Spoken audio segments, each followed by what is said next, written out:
Radhe Radhe friends, এখন আমি রান্না করছি। দেখো লেবু কাটলাম, বাটনা বাটা করলাম। পুজো মেয়েকে আনতে গেলো, এগুলো আনতে পারবে না। এই যে কচু 2 রকম করবো, বাটনা বাটা এখানে আছে, এখানে ভাত, এখানে ডিম সিদ্ধ দিছি, দিয়ে করবো। এটা একটা ঘন্ট, সব সবজি মিলে। আর এটা হচ্ছে ভাজা, ফুয়াস ভাজা। এটা হচ্ছে হোমমেড লঙ্কা গুঁড়ো, জিরে গুঁড়ো সব দিয়ে করছি।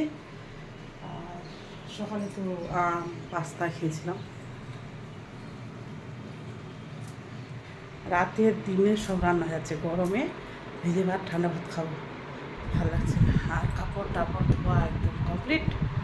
বুঝতে পারছি কিনা, ছেলের জন্য এই যে এই জামাটা নিয়েছি, এই যেটা তুতে কাপড়টা। আচ্ছা, এই বিছনাটা তক্তকা ঝাঁঝা করলাম, ওই বিছনাটা আরেকটু করা আছে।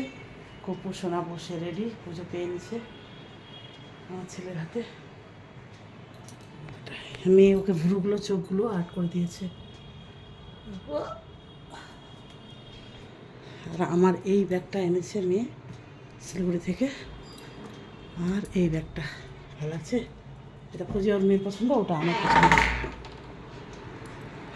কাপড়ে কাপড়, এই বিছনাটা ঠিক করবো। বালিশ টালিশ তো সব রোদে দিয়েছি এভাবে, এই কাঁথা ধুয়ে দিয়েছি, এগুলো সব ধোয়া। 2-4 বার চালা হয়ে গেল। 8 কিলো করে একবারে ধরে, 16 কিলো হয়ে গেল। আবার হবে সন্ধ্যাবেলা একবার কাপড় ধোবো। আর স্লিপলেস ব্লাউজটা পরে নিয়েছি ভিতরে, হাত কাটা করছি। খুবই গরম, রান্না করে আরও গরম কিচেনে। ডাটা এখানে 8-10টা ডিম দিয়েছি, দিনে রাতে হয়ে যাবে 2 করে।